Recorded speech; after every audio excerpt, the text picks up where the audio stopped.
Gordon's whistle. Gordon was cross. "Why shall Henry have a new shape?" he grumbled.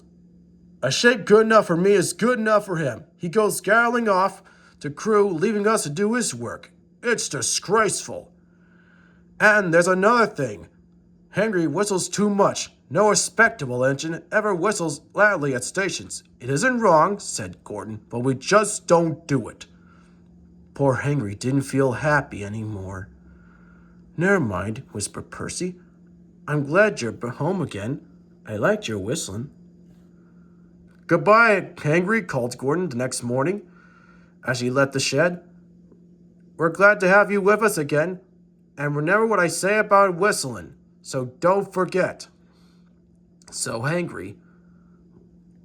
later on, Henry took a slow train and presently stopped at Edward's station. "Hello, Henry," said Edward. "You look splendid. I was pleased to hear your happy whistle yesterday." "Thank you, Edward," smiled Henry.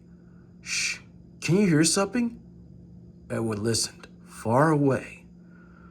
But getting louder and louder was the sound of an engine's whistle. "It ought to be Gordon. It sounds like Gordon. And it ought to be Gordon, but Gordon never whistles like that." It was Gordon.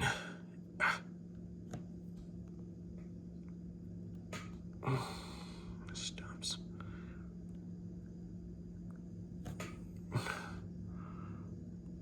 Whistles like that?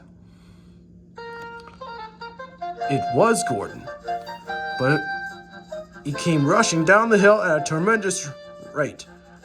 He didn't look at Edward. He didn't look at Henry. He was purple in the boiler and fitting to burst, whistling fit to burst. He screamed through the station and disappeared. "Well," said Edward, looking at Henry. "It isn't wrong," chuckled Henry, "but we just don't do it." He told Edward what Gordon had said. Meanwhile, Gordon raced along the line. People came out of their houses. Air raid sirens started. 5 firefighters got ready to go out. Horses upset their carts, and old ladies dropped their parcels. At the big station, the noise was awful. Porters and passengers hold their ears. Sir Tom had hold his ears too. He gave a lot of orders, but no one could hear them. Gordon went on whistling. At last, he clambered into Gordon's cab. "Take him away!" he bellowed. "And stop that noise!" Still whistling, Gordon puffed sadly away. He whistled as he crossed the points, he whistled on the siding, and he was still whistling as a left-deafened passenger left the station. 2 fares climbed up and knocked his whistle file into place.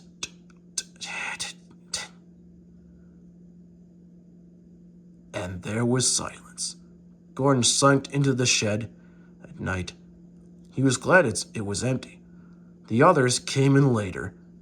"It isn't wrong," murmured Henry, with no one in particular. "But we just don't do it. No one mentions whistles."